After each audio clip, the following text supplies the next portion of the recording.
Estados Unidos y Rusia acordaron un alto el fuego sobre infraestructura energética ucraniana por 30 días. Zelensky dijo estar a favor, pero pidió más detalles de Washington antes de aceptar el plan.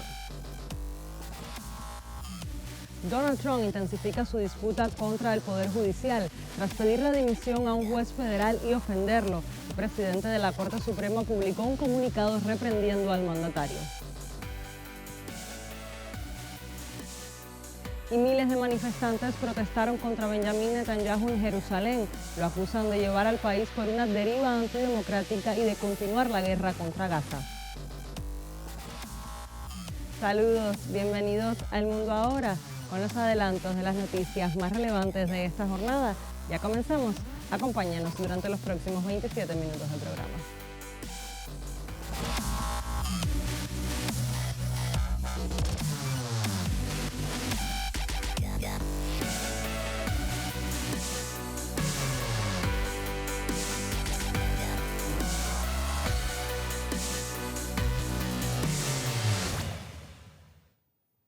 Iniciamos nuestro recorrido por las noticias de mayor impacto en el mundo. 2 horas y media duró la llamada telefónica entre Vladimir Putin y Donald Trump sobre el conflicto con Ucrania. La conversación por teléfono más larga que han mantenido jamás dos líderes de Rusia y Estados Unidos. La Casa Blanca y el Kremlin publicaron comunicados sobre las conversaciones. Putin subrayó que la condición clave para evitar una escalada del conflicto y empujar el trabajo sobre su resolución por la vía de las negociaciones debería ser el cese completo de la ayuda militar extranjera y del suministro de información de inteligencia a Kiev. Por otra parte, el presidente ruso aceptó la propuesta de su homólogo estadounidense de introducir un alto el fuego de 30 días en los ataques a infraestructuras energéticas de Rusia y Ucrania y dio la orden correspondiente al Ministerio de Defensa. Mientras, Donald Trump se pronunció después de la conversación telefónica con su par ruso, calificándola de muy buena y productiva. Well, you have a situation where you have a lot of guns pointing at each other foolishly because it would have never happened if I were president. That was not a war that was supposed to happen, and it did happen. So that's where we are. And right now, you have a lot of guns pointing at each other, and a ceasefire without going a little bit further would have been tough. Russia has the advantage, as you know. They have encircled about 2,500 soldiers. They're nicely encircled, and that's not good. We didn't talk about aid, actually. We didn't talk about aid at all. We talked about a lot of things, but aid was never discussed. Well, I am a nationalist, but I'm a nationalist for the United States, not for anybody else. Steve Witkoff, enviado especial del mandatario de Estados Unidos para Medio Oriente, estimó que el cese de fuego en Ucrania tendrá lugar en un par de semanas. Así lo comunicó este miércoles en declaraciones a Bloomberg TV.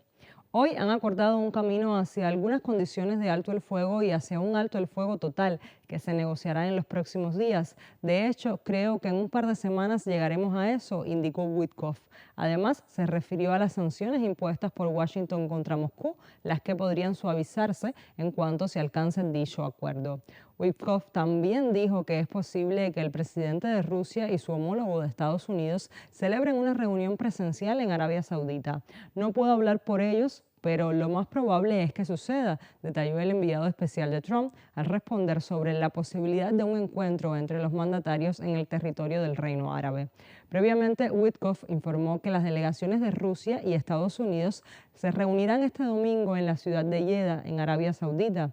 Tenemos que concretar algunos detalles, por supuesto, pero eso empezará el domingo en Jeddah y más allá de eso pasaremos a un alto el fuego total, dijo. De acuerdo con sus palabras, la delegación estadounidense estará dirigida por el secretario de Estado Marco Rubio y el asesor de seguridad nacional de Donald Trump, Mike Waltz. If you think we're going to get there in a couple of weeks, could we then see a meeting in person between President Trump and President Putin in the kingdom? You know, I can't speak for them, but my best bet would be that it's likely to happen. They have a great rapport together. They had a great rapport in the first Trump administration. It was on display yesterday. This was really a very positive, very proactive, outcome-oriented call, and that's who President Trump is. He's there to get to the goal line, and we went a long way yesterday to doing that. En paralelo, también hubo reacciones de la parte rusa. El portavoz del Kremlin, Dmitry Peskov, al comentar la reciente conversación telefónica entre ambos líderes, afirmó que se entienden bien y están dispuestos a normalizar las relaciones bilaterales. Puedo decir con un alto grado de confianza que los presidentes Putin y Trump se entienden bien, confían el uno en el otro y tienen la intención de avanzar paso a paso hacia la normalización de las relaciones ruso-estadounidenses, dijo a los periodistas. Pero, ¿qué etapa puede marcar en las relaciones diplomáticas entre los dos países esta segunda conversación? El politólogo Atilio Borón conversó con RT en español al respecto. Que puede ayudar a empezar a poner fin a la guerra en Ucrania. Y digo empezar a propósito porque esto va a ser un proceso largo, no es una cuestión que se pueda resolver fácilmente. Acá hay muchos temas pendientes, no es por casualidad que hoy el presidente Putin habló de 28.595 sanciones que Occidente le ha impuesto a personas físicas y personas jurídicas en Rusia. Y esas sanciones tienen que ser eliminadas. Y evidentemente sabemos que detrás de cada una de esas sanciones hay intereses económicos que se mueven, de empresas occidentales, de gobiernos occidentales. Ese es uno de los puntos. El otro punto muy importante es establecer que Rusia ha recuperado sus territorios históricos, que incluyen toda la zona del Donbass, la península de Crimea y el puerto de Odessa, fundamentalmente. Esto es algo de lo cual los líderes occidentales nunca quisieron hablar, ni mucho menos reconocer, pero indudablemente si se va a poner fin a esta guerra, que evidentemente Ucrania ya ha perdido, hay un consenso muy grande en ese tema, hay que reconocer eso. Por eso digo de que va a ser un proceso lento y además una cosa que señaló varias veces el presidente Putin, y es que hay un frente de guerra de casi 2.000 kilómetros y hay que asegurarse de que ese frente de guerra tenga misiones que garanticen la paz, la no beligerancia entre ambas partes, es decir, entre Rusia y Ucrania y sus aliados, al estilo de lo que, por ejemplo, se ha hecho en la zona desmilitarizada que separa las dos Coreas. Por otro lado, durante su visita al Helsinki, el presidente ucraniano Volodymyr Zelensky confirmó una llamada telefónica también este miércoles con su homólogo estadounidense Donald Trump. En ella esperaba ser informado de los detalles de la reunión que la jornada anterior mantuvieron el mandatario estadounidense y el jefe del Kremlin, Vladimir Putin. La llamada de Zelensky a Trump fue el primer contacto directo conocido entre ambos líderes desde que su enfrentamiento en la Casa Blanca el mes pasado pusiera en peligro los lazos entre Kiev y su mayor apoyo militar. Trump también emitió un comunicado sobre la conversación y la describió como muy buena y duró aproximadamente 1 hora. Vamos por buen camino y pediré al secretario de Estado Marco Rubio y al asesor de Seguridad Nacional Michael Waltz que describan con precisión los puntos tratados.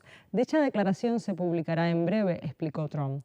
El presidente ucraniano ha insistido en que debería ser Estados Unidos quien asuma el control de la supervisión de un posible alto el fuego entre Ucrania y Rusia, centrado en las instalaciones energéticas, pues este miércoles ya ha habido acusaciones desde ambos bandos de violaciones del acuerdo. Según el Kremlin, Ucrania atacó un depósito de petróleo luego de que Putin ordenara cesar los ataques contra la infraestructura energética. Por su parte, el presidente ucraniano alegó que nunca llegó a aceptar la propuesta. У нас в Джеді дійсно була дуже хороша зустріч наших команд. І я вважаю, що все правильно йшло, аби не Росія, яка завжди незадоволена, коли щось йде правильно. Проговоримо, я думаю, деталі наступних кроків, і я думаю, що почую від нього деталі його розмови з Путіним.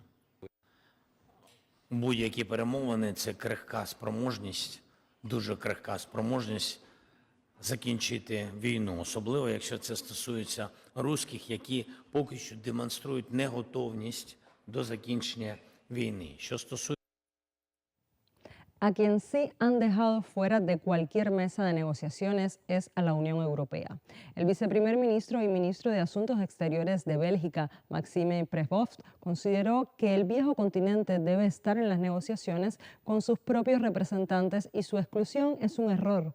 Por su parte, la alta representante de la Unión Europea para Asuntos Exteriores y Política de Seguridad, Kaja Kallas, instó a no permitir que Rusia divida a Estados Unidos y Europa. Una ruptura transatlántica haría más fuerte a Rusia, según Kallas. La jefa de la diplomacia europea aseguró este miércoles que el bloque seguirá armando a Kiev pese a las iniciativas de Putin y Trump de poner fin al conflicto ucraniano. Kallas además afirma que las exigencias de Moscú sobre el cese total de la ayuda militar extranjera no serán cumplidas. I think it's really good to see how these things are going. I mean, President Trump was very clear. The aid to Ukraine was not discussed, but President Putin said that it was discussed. So I rather believe President Trump in this.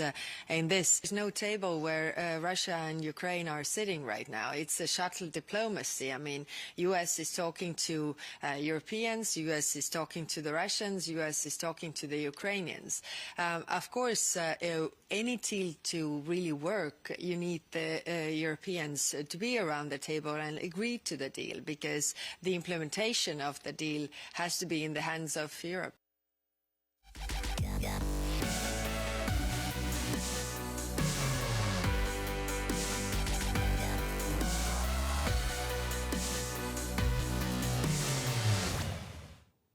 Y Trump sigue dando noticias. En cuestión de días, el mandatario estadounidense ha sufrido 3 reveses judiciales. El último revuelo ha sucedido luego de que el republicano llamara en su red social Truth Social lunático radical de izquierda al juez que ordenó suspender la expulsión de migrantes luego de que Trump utilizó la ley de enemigos extranjeros para deportar a cientos de personas a El Salvador. Se trata de una norma creada en 1798 y que se ha invocado solo 3 veces en la historia del país, pues fue diseñada para caso de guerra con otra nación o una invasión a territorio estadounidense. Ante este fallo, que durará 14 días desde su entrada en vigor, Trump pidió que el juez fuera despedido por contradecirlo. Ante ello, el presidente del Tribunal Supremo, John Roberts, refutó la creciente retórica del presidente Trump contra el Poder Judicial Federal en una declaración que parecía estar dirigida a la petición del presidente de enjuiciar a los jueces que fallan en su contra. Pese a la batalla legal, la administración Trump sigue con su plan de deportaciones. Washington deportó a cientos de presuntos miembros de la organización criminal Tren de Aragua a El Salvador el domingo, incluso cuando un juez federal había emitido una orden el sábado que prohíbe temporalmente las deportaciones. Donald Trump eludió una pregunta sobre si su administración violó la orden judicial. Señor presidente, la administración en realidad, hablando de órdenes, violó las del juez Boasberg. Bueno, tendrá que hablar. No sé, tendrá que hablar con los abogados sobre eso. ¿Está planeando hacer más deportaciones? Le puedo decir esto, esta era gente mala. Era un mal grupo de, como lo digo yo, hombres. Las deportaciones se realizaron bajo la Ley de Enemigos Extranjeros de 1798. La portavoz de prensa de la Casa Blanca reiteró en su cuenta de X que los vuelos estaban en el aire en el momento del fallo y que la Ley de Enemigos Extranjeros permite acciones especiales. La administración no se negó a cumplir una orden judicial. La orden, que carecía de base legal, se emitió después de que los extranjeros terroristas del Tren de Aragua ya hubieran sido expulsados del territorio estadounidense. La orden escrita y las acciones de la administración no entran en conflicto. Además, como el Tribunal Supremo ha dejado claro en repetidas ocasiones, los tribunales federales generalmente no tienen jurisdicción sobre la gestión de los asuntos exteriores del presidente, sus autoridades en virtud de la Ley de Enemigos Extranjeros y sus poderes fundamentales del artículo 2 para expulsar a los extranjeros terroristas del suelo estadounidense y repeler una invasión declarada. Por su parte, el presidente salvadoreño Nayib Bukele dijo que los presuntos pandilleros fueron trasladados al Centro de Reclusión del Terrorismo, una megacárcel que puede albergar hasta 40.000 reclusos. La Ley de Enemigos Extranjeros fue conocida por su uso para justificar los campos de internamiento para personas de ascendencia japonesa, alemana e italiana durante la Segunda Guerra Mundial. Pero, ¿qué decía la declaración de la Suprema Corte? Pues el magistrado conservador John Roberts, presidente de la Corte Suprema de Estados Unidos, aclaró que durante más de 2 siglos se ha establecido que el proceso de destitución, impeachment en inglés, no es una respuesta apropiada al desacuerdo relativo a una decisión judicial. El proceso normal de revisión en apelación existe para ese propósito, aseguró Roberts en un comunicado. No es la primera vez que Donald Trump ataca al Poder Judicial por llevarle la contraria, pero ahora da un paso más pidiendo directamente la destitución de un juez. El movimiento de Roberts, que no suele emitir este tipo de comunicados, ha sido interpretado por la mayoría de analistas como una forma de frenar a Trump y a los suyos en sus peticiones de destituir a los jueces que fallan en su contra en un intento de seguir tensando los límites de la separación de poderes. Además de las críticas a algunos jueces, los seguidores de Trump han atacado a la magistrada del Supremo Amy Coney Barrett, que fue nombrada miembro de ese tribunal por el republicano en 2020, después de que ésta votara junto a Roberts y los jueces liberales en contra de una de las medidas de la administración para congelar fondos para ayuda internacional. Una nueva pelea en la que se mete de cabeza Trump. De un lado, la administración estadounidense está decidida a mostrar ante sus votantes una contundencia extrema en su política sobre inmigración y deportaciones. Del otro lado, los tribunales que lo bloquean. El gobierno se atrinchera en sus posturas y los jueces insisten en exigir explicaciones en un enfrentamiento que podría llegar hasta el Supremo. También el gobierno venezolano respondió en defensa de sus connacionales. Que lo que ocurrió y lo que está ocurriendo en El Salvador, con venezolanos en El Salvador, no es otra cosa que un vulgar secuestro. Ninguno de los venezolanos llevados a El Salvador ha cometido absolutamente ningún delito en El Salvador. ¿Por qué están allá? Tampoco han cometido delito, o al menos no se les ha demostrado delito en los Estados Unidos de América, porque se les ha negado el derecho al debido proceso. Se les ha negado la posibilidad incluso que hablen ante un juez. No vale la pena que el día menos pensado, Dios los guarde, los agarre un funcionario de seguridad estadounidense, los mete en un avión y termine como un esclavo privado de libertad, secuestrado en El Salvador. No vale la pena, vénganse. Queremos proponer que el gobierno bolivariano, el presidente Nicolás Maduro, emita una solicitud para que ningún venezolano y ninguna venezolana viaje a los Estados Unidos de América. Ese no es un país seguro en los actuales momentos. En los Estados Unidos de América no hay Estado de Derecho en lo que se refiere a los derechos elementales humanos que nuestras migrantes y nuestros migrantes deben tener. Los otros 2 reveses judiciales contra Trump en las últimas horas implican el desmantelamiento de USAID y a los militares trans. La jueza federal Ana C. Reyes bloqueó la política de la administración Trump que pretendía expulsar a las tropas transgénero del ejército de Estados Unidos, según informó The New York Times. En su fallo, la jueza criticó la falta de evidencia detrás de la prohibición y rechazó el argumento del gobierno de que los tribunales deben acatar este criterio militar. La orden judicial permite que las tropas trans continúen sirviendo bajo las reglas establecidas por la administración Biden hasta que se resuelva la demanda en curso. La política fue impugnada legalmente por militares afectados, quienes denunciaron discriminación ilegal y violaciones a sus derechos constitucionales.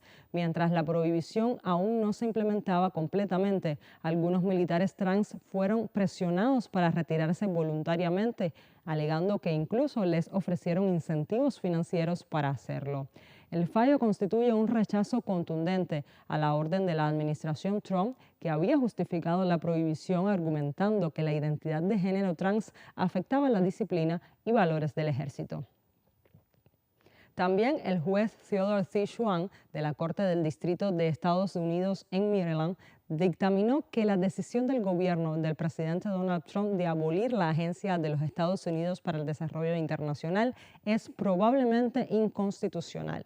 privaron a los representantes elegidos por el pueblo en el Congreso de su autoridad constitucional para decidir si, cuándo y cómo se debe cerrar un organismo creado por el Congreso, afirma el dictamen. 26 antiguos empleados de USAID y otros actuales que contestan la autoridad de Elon Musk sobre la agencia federal pidieron la intervención de la justicia. El juez ordenó a la Comisión de Eficiencia Gubernamental de Musk que restablezca el acceso a los correos electrónicos, pagos y sistemas electrónicos de todo el personal de USAID. El juez también impidió que la administración Trump tomara cualquier medida relacionada con el cierre de USAID, incluyendo la suspensión administrativa de empleados, el despido de trabajadores de USAID, el cierre de sus edificios, oficinas y la eliminación del contenido de sus sitios web o colecciones. La congelación de esta ayuda causó conmoción en la agencia, creada por la ley en 1961 y que manejaba un presupuesto anual de 42.800 millones de dólares.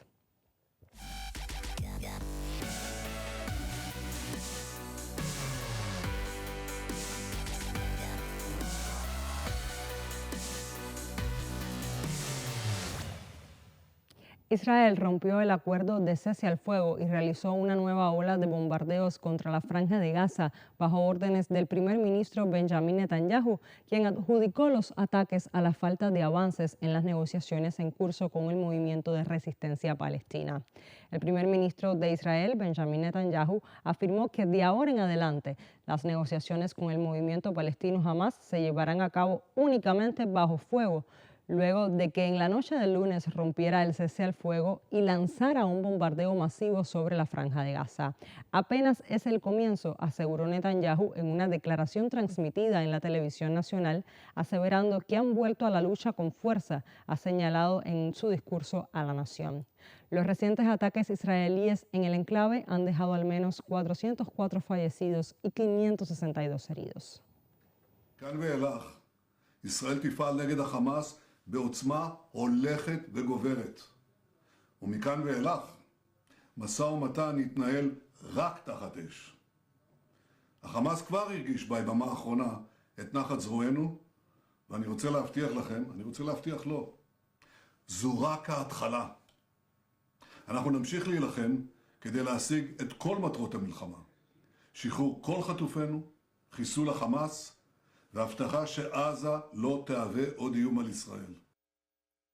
Ante esta nueva ofensiva unilateral, este miércoles miles de personas protestaron en Jerusalén contra los planes de Netanyahu de destituir al jefe del Shin Bet, Ronen Bar. Además, exigen un acuerdo para lograr la liberación de los 59 rehenes que quedan en el enclave palestino. Solo mediante negociaciones y acuerdos podremos liberar a los rehenes. No tenemos otra opción. El 7 de octubre, desafortunadamente, por negligencia de todos los involucrados, abandonamos a estas personas. Podría haber sido cualquiera de nosotros. Y lo primero que debemos hacer es volver a las negociaciones y liberarlos. Desde hace semanas el gobierno ha estado tomando cada vez más acciones que se perciben como contrarias a la gente. Trajeron de vuelta el golpe legislativo con toda su fuerza, pero lo que realmente me sacó hoy a la calle es el regreso a la guerra, que realmente siento que se está llevando a cabo por intereses políticos para preservar la coalición y no por consideraciones de seguridad o un intento de salvar a los rehenes.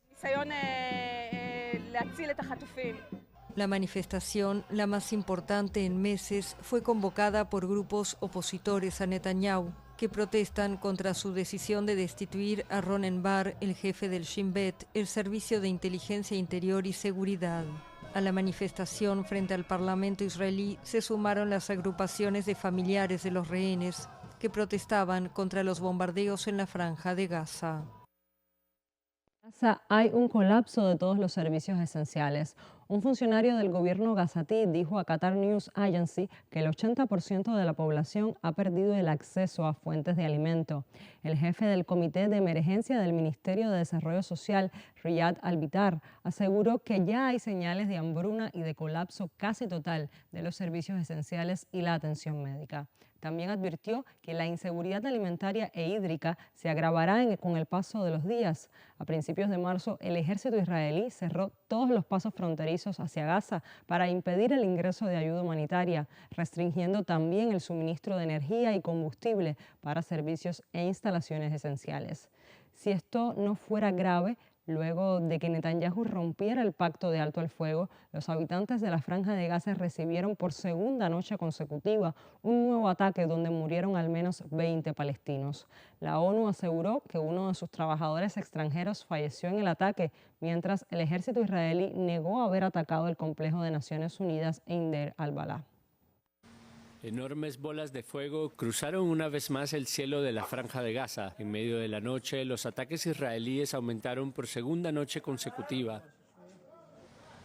Durante la noche, el ejército israelí atacó un emplazamiento militar de Hamas en el norte de Gaza, donde se estaban haciendo preparativos para disparar proyectiles en contra de territorio israelí. Además, la Armada israelí atacó varios barcos frente a la costa de Gaza. Estos barcos iban a ser utilizados para actividades terroristas por Hamas y la Yihad Islámica.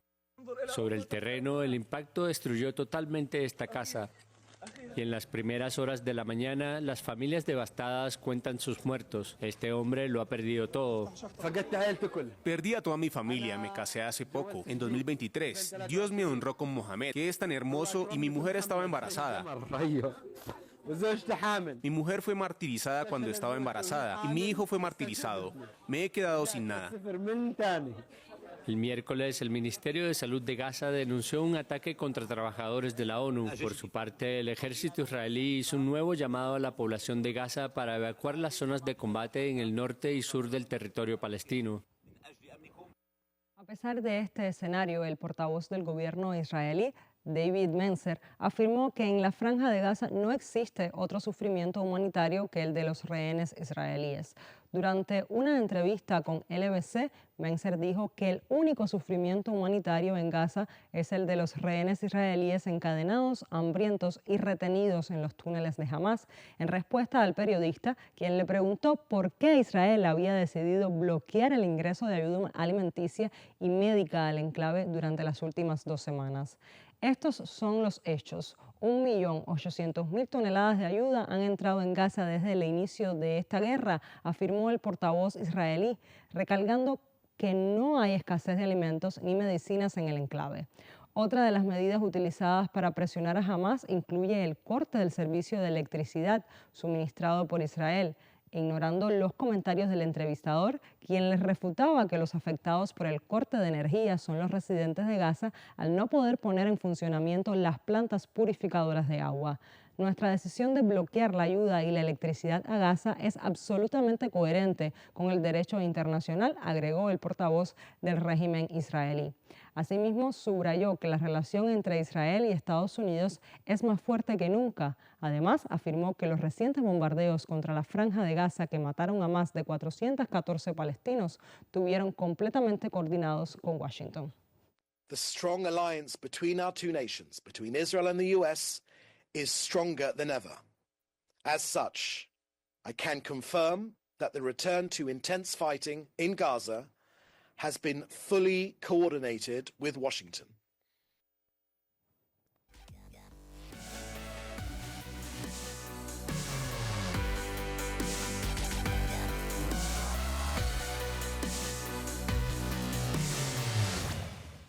Con el repaso de las noticias más relevantes del panorama internacional en las últimas horas, ponemos punto final a esta emisión del programa. Manténgase informado en el canal cubano de noticias.